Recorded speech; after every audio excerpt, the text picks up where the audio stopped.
오늘 우리에게 주시는 하나님의 말씀은 여호수아서 2장 15절에서 21절까지 말씀을 우리 한 절씩 교독하겠습니다.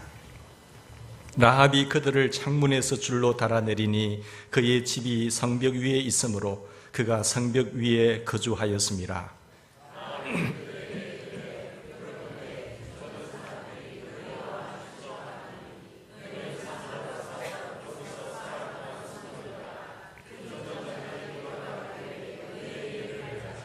그 사람들이 그에게 이르되 내가 우리에게 서약하게 한 이 맹세에 대하여 우리가 허물이 없게 하리니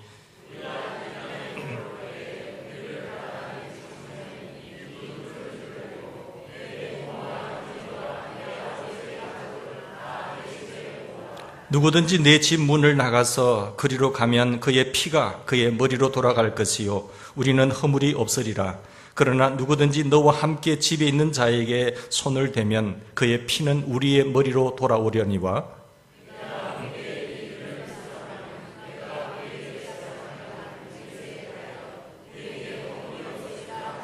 같이 봉독합시다.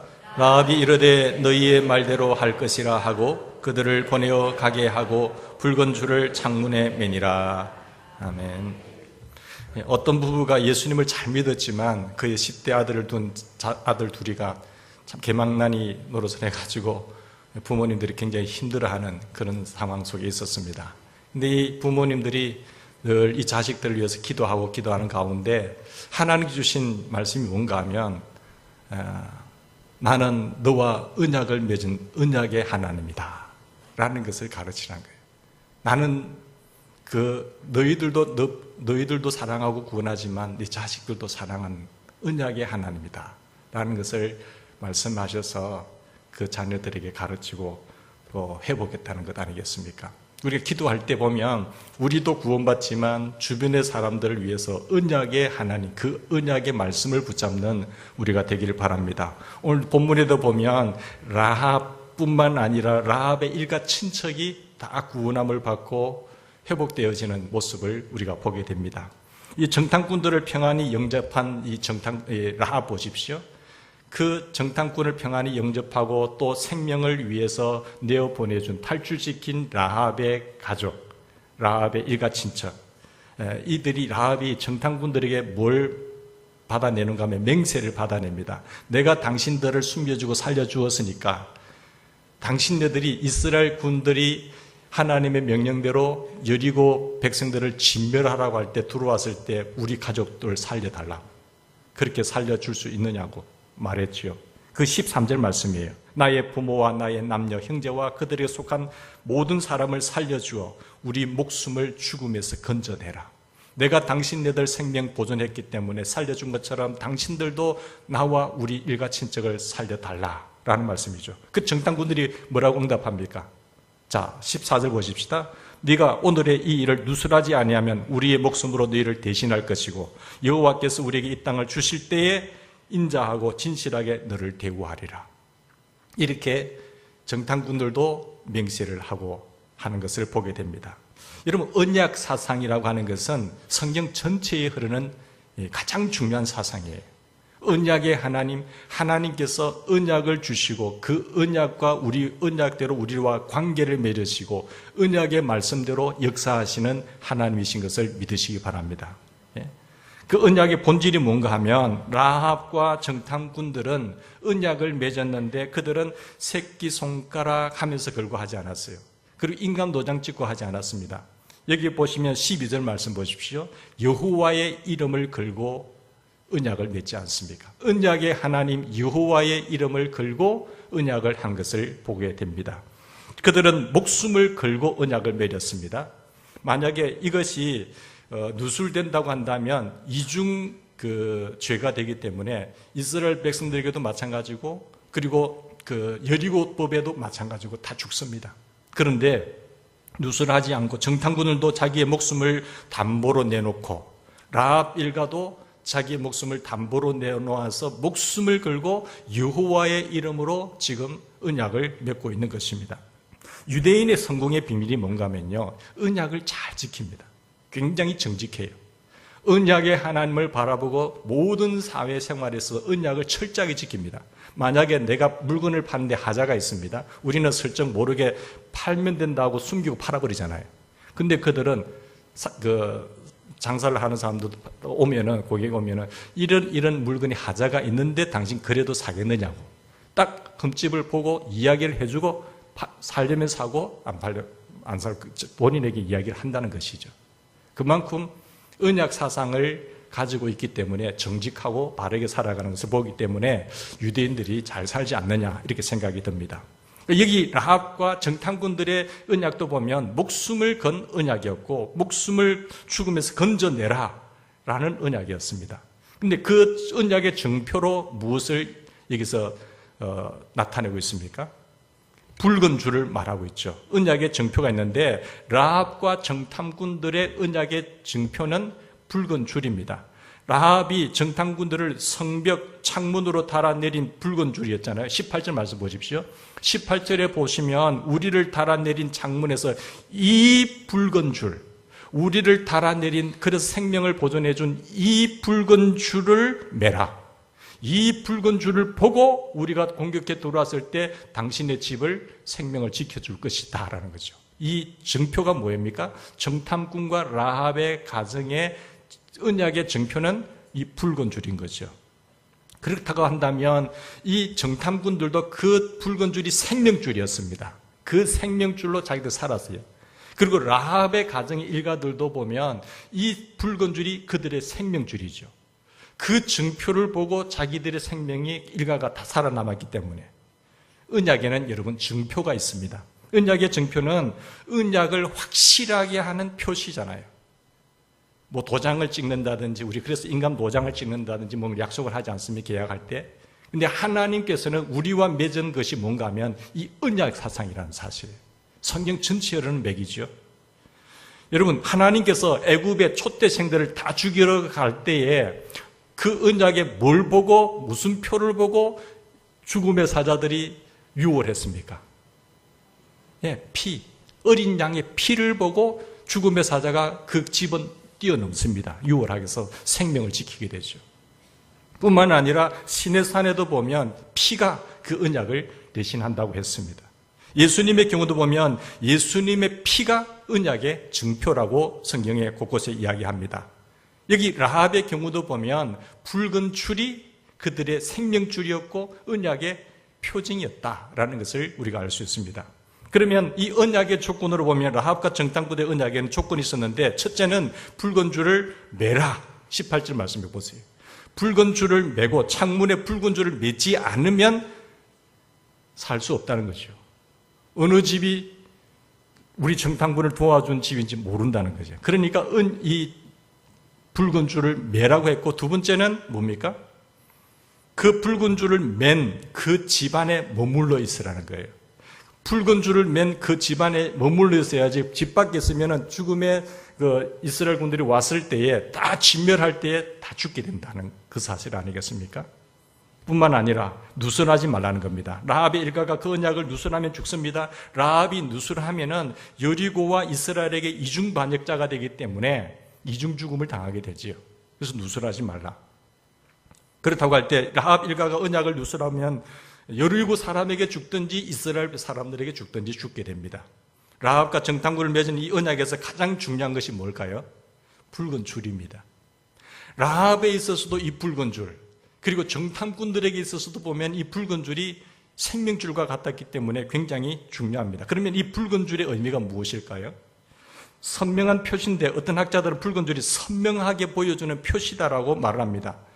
뿐만 아니라 이 선명한 표시지만 또 그것으로 끝나지 않고 이 붉은 줄은 십자가의 예표예요. 예표라고 하는 것은 미리 보여주는 것을 말하거든요. 예수님 오시기 전에 성경의 창세기부터 계시록까지 구속사적인 관점에서 본다고 한다면 여러 관점이 있겠지만 성경의 맥은 구속사적인 관점이에요. 십자가의 흐름 속에서 봐야 되는데 그러면 구약에 나타나는 이런 예표, 예수님이 오실 것을 이야기하고 그리고 그의 어떤 십자가 보혈 이런 것을 예표하는 것들이 있다는 거죠. 미리 보여주는 것이 있는데 그 가운데 하나가 이 붉은 줄입니다. 생명줄이죠. 라합 일가가 창문에서 붉은 줄을 매달고 그 집안에 머물러 있는 것이 자기들의 생명을 지키는 것이고 때로는 목숨을 건 것 아니겠습니까? 그러면 이 생명줄의 의미가 무엇일까요? 야곱의 사닥다리 그리고 광야에 있어서 하나님께서 만나를 먹이신 것 이것들 보면은 야곱의 사닥다리가 꿈에서 볼 때에 하늘로부터 오르락 내리락 했다. 그때 예수님께서 요한복음 1장에 보면은 그것이 나다라고 이야기해요. 생명줄이. 뿐만 아니라 광야에서 이스라엘 백성들이 광야에 있을 때 하늘에서 만나를 내리셨는데 예수님은 자신이 하늘에서 내려온 만나라고 말했습니다. 내 살은 참된 양식이요 내 피는 참된 음료로다. 이것은 하늘에서 내려온 떡이니 조상들이 먹고 죽은 그것과 같지 아니하여 이 떡을 먹는 자는 영원히 살리라 했을 때에 그 만나도 예수님을 예표하고 있는 것입니다. 야곱의 사닥다리와 광야의 만나가 예수님을 가리키는 예표라고 한다면 이 붉은 줄 역시 또한 더 정확한 예수님을 이야기하는 표시인 것입니다. 여러분 여기 보면 붉은 줄은 붉은 색깔이 예수 그리스도의 보혈을 상징하는 것입니다. 어린 양의 피를 보고 죽음의 사자들이 어린 양의 피를 보고 죽음의 사자들이 그 집을 뛰어넘어서 생명을 보존해 주었던 것처럼 예수 그리스도의 보혈의 피, 그 피가 우리를 살리는 것이죠. 여기서 붉은 줄도 보면 라합의 집안에 붉은 줄이 내려지는 것을 보고 이스라엘 군대가 예리고를 점령해 들어올 때에 그 집을 생명을 지켜주는 겁니다. 초대교회 클레멘트와 어거스틴 등 교부들이 교회의 아버지들이잖아요. 교부들이 뭐라고 말했는가 하면 라합의 붉은 줄을 십자가의 예수님을 가리키는 예표라고 말씀을 하고 있습니다. 그럼 성경 전체에 흐르는 내용을 볼 때에 보면은 붉은 피가 생명 구원의 표시로 일관되게 나타나거든요.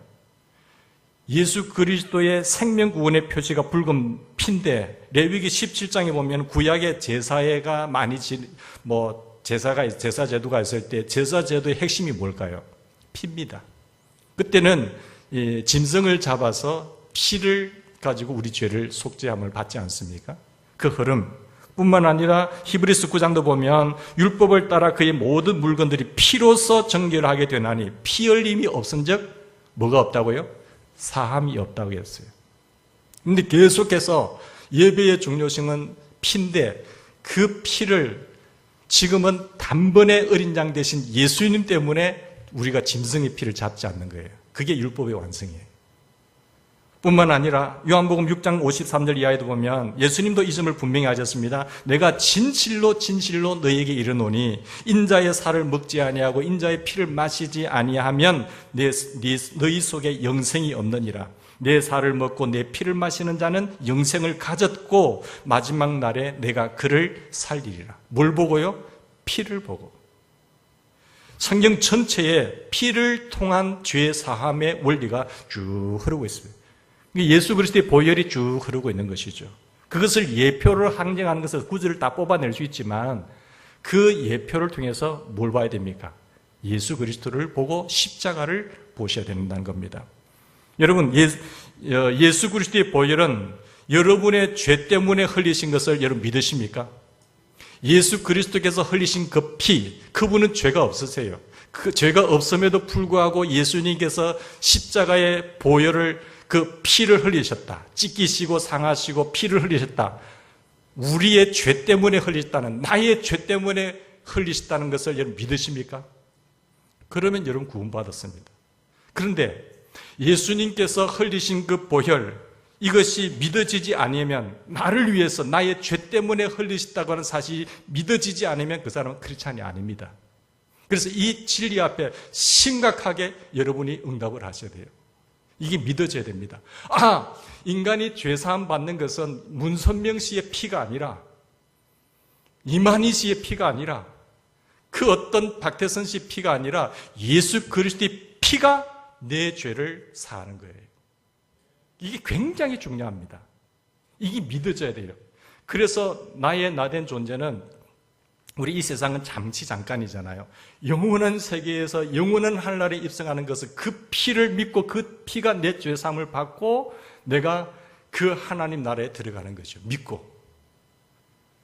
우리는 우리 행위로는 구원을 받을 수 없어요.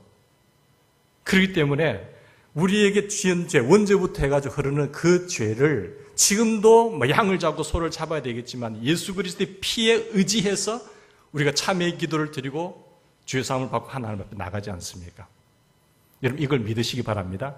예수님께서는 우리가 구원받는 것은 그냥 값없이 받은 것이잖아요. 예수만 믿으면 된다. 하지만은 하나님 측에서 볼 때 간다면 엄청난 대가를 지불한 겁니다. 우리의 죄 때문에. 얼마나 큰 죄가를, 우리의 죄값이 크기 때문에 지불했느냐? 자기 하나밖에 없는 예수 그리스도를 죽입니다. 그 피가 있어야, 그 피에, 죄 있는 사람의 피는 안 되고 죄 없는 사람의 피를 흘려야 우리의 죄가 속량이 된다니까요. 그러니까 하나님의 입장에서 볼 때는 엄청난 대가를 지불하고 우리를 용서해 준 거예요. 우리의 죄가 제로 상태에 들어간 것 아니겠습니까? 그래서 내가 너를 피로 값주고 사셨으니 너희 몸은 너희 것이 아니라 너희 몸으로 하나님께 영광을 돌리라는 거예요. 내 몸이 아니라니까요. 우리는 죄 때문에 사망, 지옥, 군세, 멸시, 천대받고 영원히 멸망받을 수밖에 없는 존재인데 그 죄에서 구원하기 위해서 하나님이 고민하고 계획하시다가 그분이 직접 이 땅에 오신 거예요. 그분이 성자 하나님 예수 그리스도라는 거예요.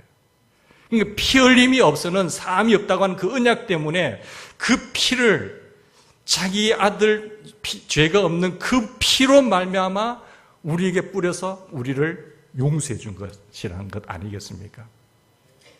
이 사실을 여러분 믿어줘야 돼요. 그래서 우리는 정말 존귀한 존재요, 귀한 분들이요, 정말로 생명이 있는 존재인 것입니다. 이 붉은 줄이 주는 교훈이 뭔가 하면 라합이 어떻게 구원받았습니까? 이스라엘이 가나안을 이제 정복해 들어올 때에 하나님은 그 예표로서 죄악이 관영한 가나안 사람들 다 죽이라고 했거든요. 다 죽이려고 할 때에 이미 그 전에 라합이 정탐꾼들이 왔을 때 살려주지 않습니까? 살려줄 때, 그리고 살려주었기 때문에 그 붉은 피를 서로 언약을 맺고 징표를 맺고 당신네들이 들어올 때 우리 가정을 지켜달라고 한 것 아니겠습니까? 사실은 행위로 볼 때는 그 전에 라합이 얼마나 죄인입니까? 몸 팔아서 그 여리고 단지가 그 도시 자체가 죄악으로 관영한 도시고 하나님이 오죽했으면 다 진멸하라고 했겠습니까? 거기에서 몸 팔아서 죄짓고 자기 어떤 그 정욕과 방탕을 이용해서 돈을 버는 여성이었어요. 근데 그런 기회가 주어질 때 은혜로 그 정탐꾼들을 영접하고 그리고 살려주지 않습니까? 라합은 자신의 인격이나 행위 때문에 구원을 받은 것이 아닙니다. 하나님의 주권적인 은혜 때문에 그가 그것을 믿음으로 받아들이고 응답해서 구원을 받은 거죠. 그래서 너희가 그 은혜를 인하여 믿음으로 말미암아 구원을 얻었나니 이것이 너희에게서 난 것이 아니요 하나님의 선물이라. 이 십자가의 사건이 주님의 보혈의 피가 믿어지는 것 자체가 하나님의 선물입니다. 이 엄청난 은혜지요. 믿어지지 않습니다, 사람들이. 근데 우리에게는 믿어지는 거예요. 하나님이 천지를 창조하셨다고 하면 그거 믿어지는 거예요. 라합은 하나님의 은혜를 믿음으로 받아들임으로 구원을 받았습니다. 여호와 하나님을 믿고 정탐꾼을 평안히 영접했기 때문에 구원을 받았죠. 그래서 붉은 줄을 매달라고 한 이 언약을 그대로 받아들이고 믿고 순종했기 때문에 구원을 받은 거예요. 그러니까 정탐꾼을 영접한 것, 붉은 줄을 매달한 것, 그것을 다 믿고 영접하고 순종한 결과로 주어지는 하나님의 은혜지요.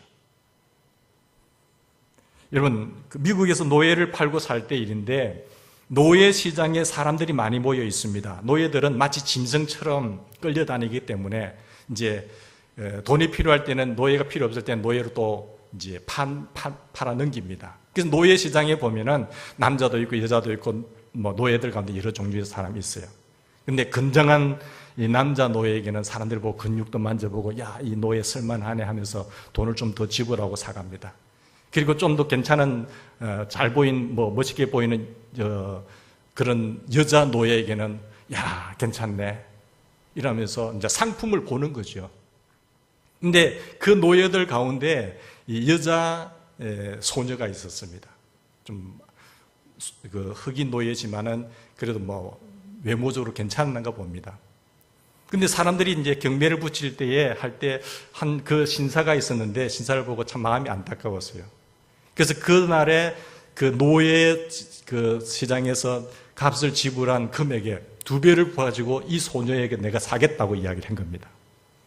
그래서 경매사가 신사님에게 낙찰이 됐습니다. 한 거예요. 그래서 노예줄을 맨 그 노예를, 로프줄을 이제 신사에게 낙찰이 됐으니까, 그 금액이 낙찰됐으니까 이제 넘겨준 것이죠. 그 노예, 이제 어린 소녀, 여성 노예를 이제 넘겨받아가지고 가는데, 받고 보는 게 이 소녀가 로프를 넘겨주고는 가만히 숙여 있다가 볼고 그 신사에게 침을 탁 받는 거예요. 근데 이 신사는 아무 말 하지 않고 손수건을 꺼내서 자기 얼굴에 침 뱉은 걸 닦았어요. 그리고 나 따라와 하면서 외곽지구로 가게 되었습니다. 가게 된 이유는 뭔가 하면은 억지로 신사를 여자가 따라갔지만 시장 변두리 일었을 때에 법적인 거래를 하는 곳이 있습니다. 문서상으로 작성을 해야 되거든요. 노예를 석방할 때는 석방 문서라는 게 있어야 됩니다. 그래서 그것을 거기에서 이제 작성을 하고 거래가 완성되었을 때 신사는 소녀에게 달려가서 이제 석방 문서를 주운 겁니다. 이 소녀가 침을 받은 이유는 모르겠습니까? 그래, 내 돈 주고 사가지고 뻔한 생각 아니겠습니까? 그래서 침을 받은 거죠. 근데 나중에 와서 보니까 석방 문서를 작성해서 자기에게 준다는 거예요. 주면서 이 신사가 뭐라고 말했는가 하면, 이제는 당신이 이 석방 문서를 가지면 그 누구도 당신을 구속할 수 없고 노예로 데려갈 수가 없다. 이제부터는 자유다. 내가 돈을 지불하고 너에게 자유를 준다라고 이야기를 한 겁니다. 그 소녀가 깜짝 놀란 거죠. 너무 이상하지 않습니까? 자기는 나를 사가지고 온갖 괴롭힘을 줄 것이라고 노르개거리로 쓰려고 했겠다고 생각했는데 석방 문서를 쓰고 이것을 자기에게 주니까 깜짝 놀란 것 아니겠습니까? 신사는 궁금해하는 소녀에게 이렇게 말했습니다. 이 석방 문서를 봐라. 나는 너를 석방하기 위해서 돈을 지불했다. 나는 너를 석방하기 위해서 돈을 지불했으니까 당신은 이제부터 영원한 자유다. 네가 이 석방 문서만 가지고 있으면 누구도 너를 다시 노예로 취급할 수가 없다는 거예요.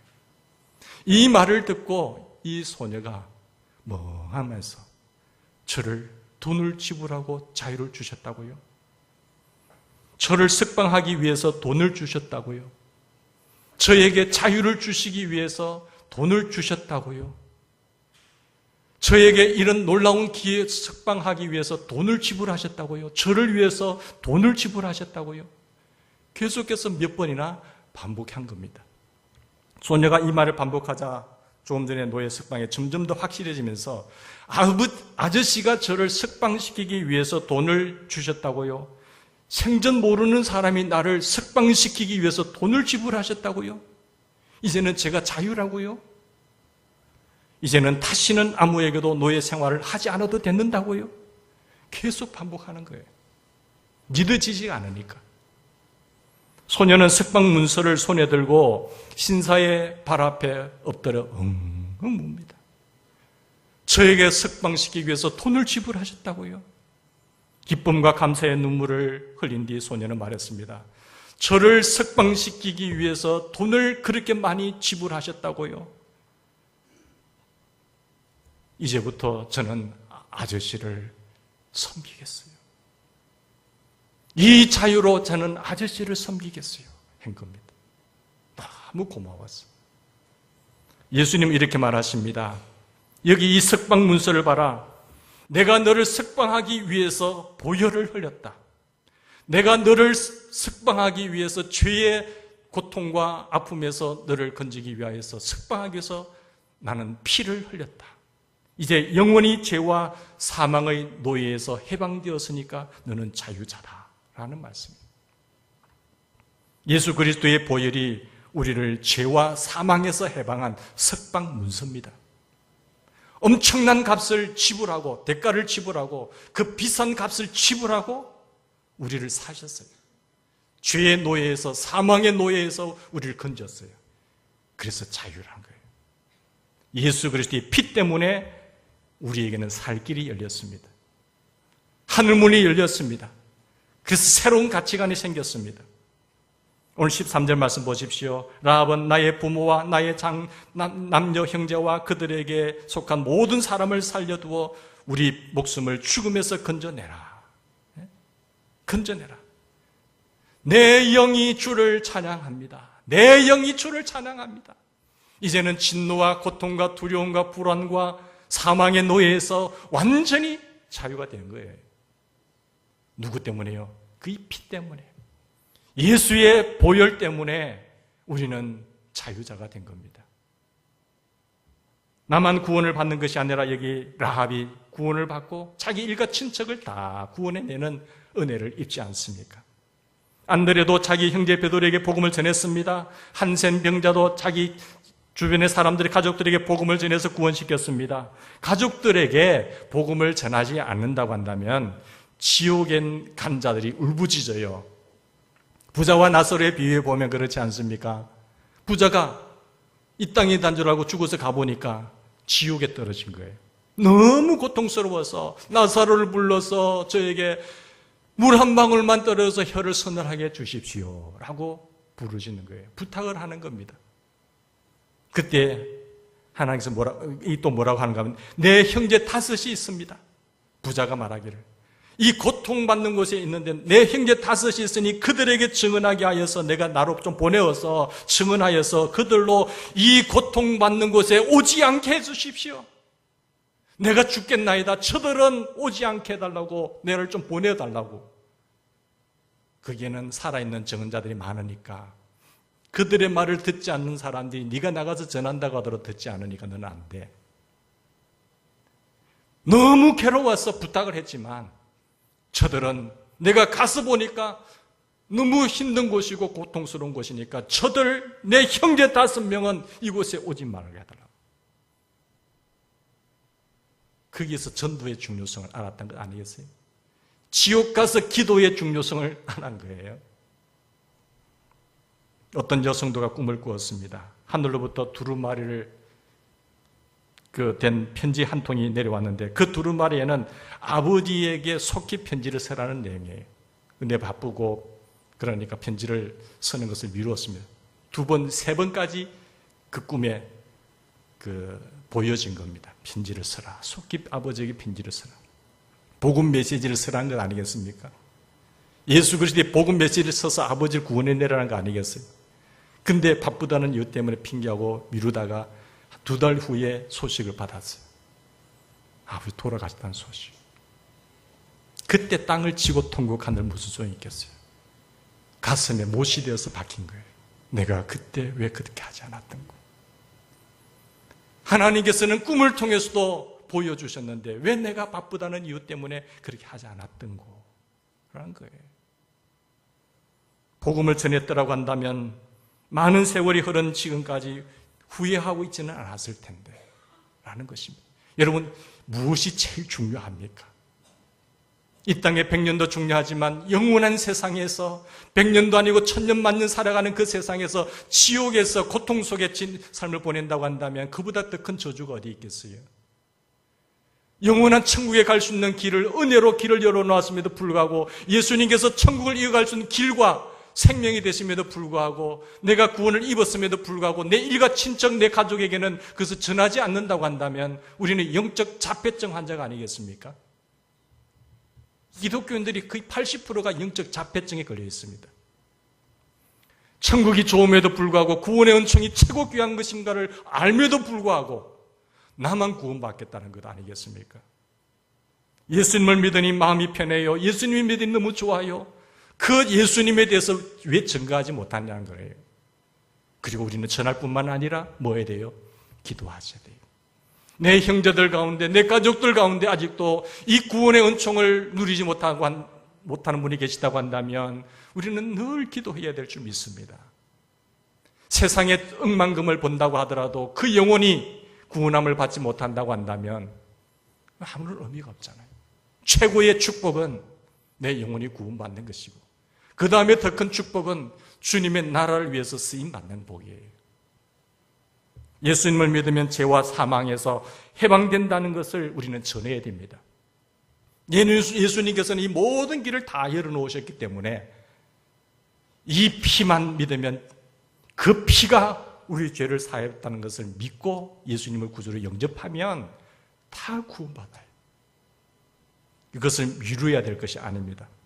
우리는 전도하면서 또한 일가천적을 위해서 목숨을 걸고 기도해야 될 줄 믿습니다. 우리는 라합을 기억하고 이렇게 기도해야 됩니다. 나의 부모와 나의 남녀 형제와 그들에 속한 모든 사람을 살려주어서 우리 목숨을 죽음에서 건져내어 주십시오. 6월절 어린 양이 한 가족의 한 마리였어요. 한 가족의 한 마리의 피가 있으면 그 가족이 다 삽니다. 바울도 말하기를 주 예수를 믿으라. 그리하면 너와 네 가정이 구원을 받으리라. 다 구원을 받을 수가 있어요. 우리가 시급히 해결해야 될 문제는 여러분 이 메시지인 것을 꼭 기억하고 성경 전체에 흐르는 예수 그리스도의 보혈의 피를 기억하고 주님의 피가 나를 살리셨다. 예수의 피가 우리 인간의 죄를 용서할 수 있다. 우리의 죄는 가장 큰 사망과 저주에 오게 됩니다. 죄의 문제를 해결하지 못하면 인간은 자유가 없어요.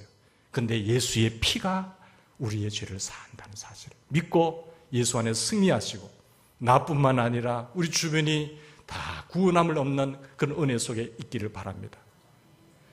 그런 사람을 주께로 인도한 주님의 마지막 명령을 가지고 지혜롭게 전한 사람은 하늘의 별과 같이 빛나는 거예요. 하늘의 별과 같이 빛나는 거예요. 예수 그리스도의 유언이 내가 일어난 이 모든 일들을 너는 전하고 가르쳐라. 그리하면 세상 끝날까지 내가 너희와 항상 함께 있을 것이고 하늘의 별과 같이 빛날 것이 궁창의 빛같이 빛나는 인생이 될 것이야.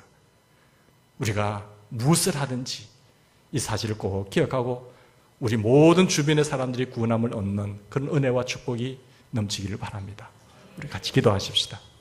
하나님 감사